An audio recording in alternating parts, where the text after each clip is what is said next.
በስፔን እግር ኳስ በጉጉት ሲጠበቅ የነበረው ኤል ክላሲኮ ትላንትና ተካሂዷል። በትላንትናው ጨዋታ መሰረት ስክሪኗ ላይ እንደምትመለከቱት ባርሴሎናዎች ሪያል ማድሪድን 3-2 በማሸነፍ የኮፓ ዴል ሬይ ዋንጫ አሸናፊ ሆነዋል። ስለዚህ ይሄ ጨዋታ ስለ ጎሎች፣ ስለ ዋንጫ ብቻ ሳይሆን ትላንትና በተለይ ትኩረትን የሳበው የዳኛው ውሳኔ ነበረ። ከዛ በተጨማሪ ደግሞ በዚህ ቪዲዮ ላይ የተጫዋቾቹን ብቃትና ለእነዚህ ቡድኖች ደግሞ ቀጣይ ለሚጠብቋቸው ጨዋታዎች ምን ማለት እንደሆነ እንመለከታለን። ስለዚህ በትላንትናው ጨዋታ ላይ ያው ባርሴሎናዎች ባለድል ሆነዋል። እናም 32ኛ የኮፓ ዴል ሬይ ዋንጫቸውንም ማንሳት ችለዋል። ስለዚህ ከዋንጫው በተጨማሪ ቀጣይ ለሚኖሯቸው ጨዋታዎች ትልቅ ሞራል ነው የሚሆኑት። በተለይ ደግሞ አሁን ትላንትና ትኩረት ስቦ የነበረው ከጨዋታው በኋላ የዳኛው ውሳኔ ነበረ። በተለይ ባለቀ ሰዓት ላይ እስካሁን ድረስ አከራካሪ የሆኑ ነጥቦች እየተነሱበት ነው ያለው እና ሁለቱም ቡድኖች ያው የተቻላቸውን አድርገዋል ውጤቱን ውጤት ይዞ ለመውጣት ወይም ደግሞ ዋንጫውን ለማሸነፍ።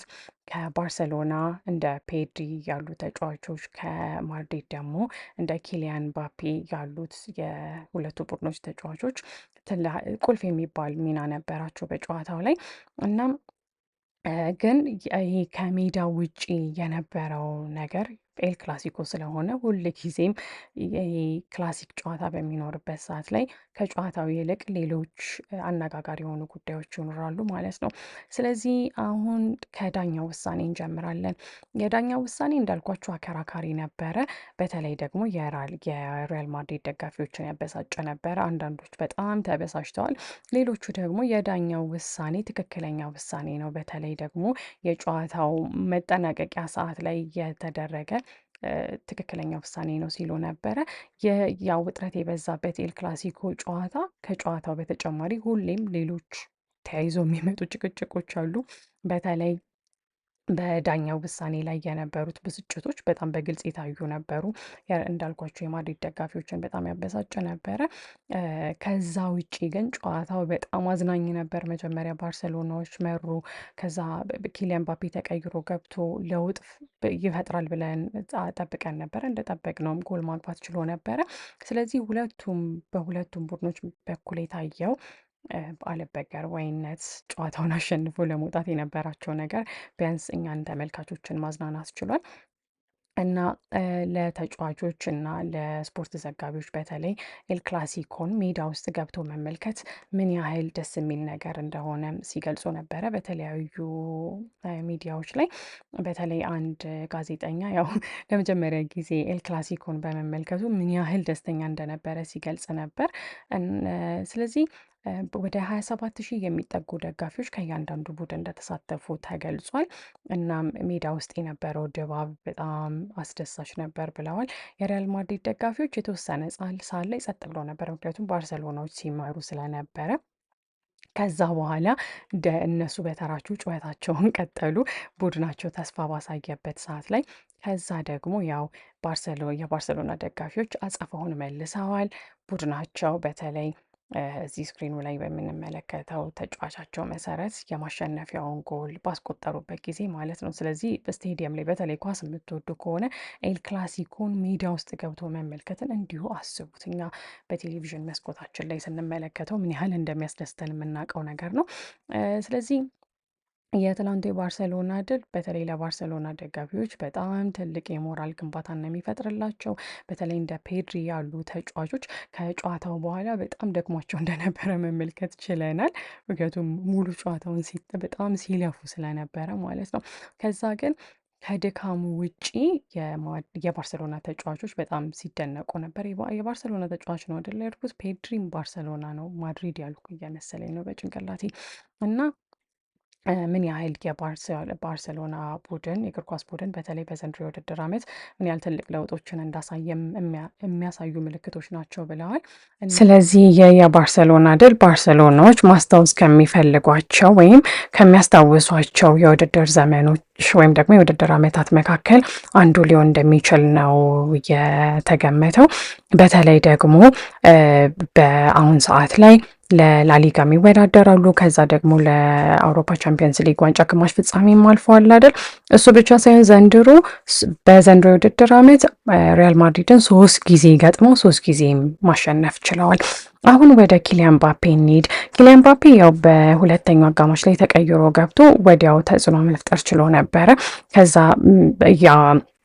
ያንን ሲያደርግ እንግዲህ በተለይ በእግር ኳስ ዓለሙ ላይ ያሉ ሰዎች በኪሊያን ምባፔ በዓለም ላይ ካሉ ምርጥ የእግር ኳስ ተጫዋቾች መካከል አንዱ ነው ብለው ነው የሚጠሩት። ስለዚህ ያ ለምን እንደሆነም ትላንትና ከፈጠረው ተጽዕኖ መረዳት የምንችለው ነው። ነገር ግን ያው ዘላቂ የሆነ አቋም ላይ እንዳልሆነ የምንመለከተው ነገር ነው። ያንንም የተለያዩ የስፖርቱ ተንታኞች ሲገልጹት ነበረ። ትላንትና ያው የተቻለውን ያህል ሲጥር ነበር። ከተከላካዮች ጋር ኳስ ለመቀማት ሲታገል ሞክረናል። ምንድነው ልዩነት ለመፍጠርም ሲሞክር አይተናል።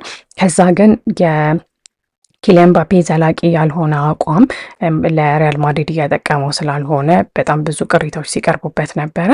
እሱ ካለው ኪሊያን ምባፔ ካለው ትልቅ ታለንት የሚለውን ቃል መጠቀም አልፈለኩኝም፣ ሙሉ በአማርኛ ለማውራት ነበር የፈለግኩት። ስለዚህ ካለው ብቃት አንጻር ኪሊያን ምባፔ ጥሩ አቋም ላይ ሳይሆን ሲቀር በጣም የሚታይ ነው፣ ጎልቶ የሚወጣ ነው። ምክንያቱም ኪሊያን ምባፔ በጣም ምርጥ ተጫዋች ነው። ስለዚህ ምርጥ ሳይሆን ሲቀር በጣም ጎልቶ ይወጣል ማለት ነው። ስለዚህ ለሪያል ማድሪድ የትላንቱ ጨዋታ ተስፋንና ከዛ በተጨማሪ ደግሞ ተስፋ መቁረጥንም አንድ ላይ ያሳየ ነው። ግን እንዳለ ሆኖ ሪያል ማድሪዶች በትላንትናው ጨዋታ ቢሸነፉም የቡድኑ ቢያንስ መጣር ግልጽ ነበረ። እንደ ኪሊያን ምባፔ ያሉ ተጫዋቾች ነገሮች እነሱ እንዳሰቡት መልኩ ባይሄዱም ነገር ግን በተቻላቸው አቅም ነገሮችን ለመቀየር ሲጥሩ መመልከታችን በተለይ ለማድሪድ ደጋፊዎች አስደሳች ነገር ነበረ። ያው የመጨረሻ ዋናው ዓላማ ማሸነፍ ቢሆንም በዚህ ሽንፈት ውስጥም ቢሆን ያው ሽንፈቱ ለማድሪድ ደጋፊዎች በጣም የሚያበሳጭ ነው። ወደ ላሊጋው እንሂድ። በላሊጋው ላይ ባርሰሎናው የላሊጋውን ሰንጠረዥ እየመራን ያለው እና በ4 ነጥብ ላሊጋውን ከሪያል ማድሪድ ርቆ እያመራን ያለው። ስለዚህ ቀጣዩ ኤል ክላሲኮ ዛሬ ሚያዝያ 19 ነው። ቀጣዩ ኤል ክላሲኮ ሜይ 11 ነው የሚካሄደው፣ ከ20 ቀን በታች ማለት ነው። ዛሬ በፈረንጆች ስንት እንደሆነ እኔ እንጃ። ስለዚህ ምናልባት ማድሪዶች ይህንን ኤል ክላሲኮ የሚያሸንፉ ከሆነ በሁለቱ ቡድኖች መካከል ያለውን የነጥብ ልዩነት ወደ 1 መቀነስ ስለሚችሉ አሁንም ቢሆን የላሊጋውን አሸናፊ ማን እንደሆነ ለመለየት አንችልም። ስለዚህ ቀጣዩ የላሊጋ ጨዋታ የላሊጋ ጨዋታ ብቻ ሲሆን ቀጣዩ የኤል ክላሲኮ ጨዋታ በተለይ ለኛ በጣም አዝናኝ ነው የሚሆነው። ሁለቱም ቡድኖች ያው ለማሸነፍ ይጠራሉ። ዘንድሮ ማድሪዶች 3 በባርሳ ስለተሸነፉ ይህንን ቢያሸንፉ ደስ ይለኛል። ስለዚህ ያው ባርሰሎናዎች ይህንን ምርጥ ድል ትላንትና በማጣጣም ደስታቸውን ሲገልጹ የተመለከትነው ነገር ነው። ኤል ክላሲኮ ዝም ብሎ ለማየት ብቻ ሳይሆን በተለይ ለእነዚህ ሁለት ቡድኖች ልክ እንደ እልህ መወጫ አይነት ነው የሚጠቀሙት። ስለዚህ ባርሰሎናዎች በቀጣይ የአውሮፓ ጨዋታ ይጠብቃቸዋል። የሚያሳዝነው ያው ማድሪድ ዘንድሮ የአምና የአውሮፓ ቻምፒየን ናቸው። ቢያንስ እሱ መጽናኛ አላቸው።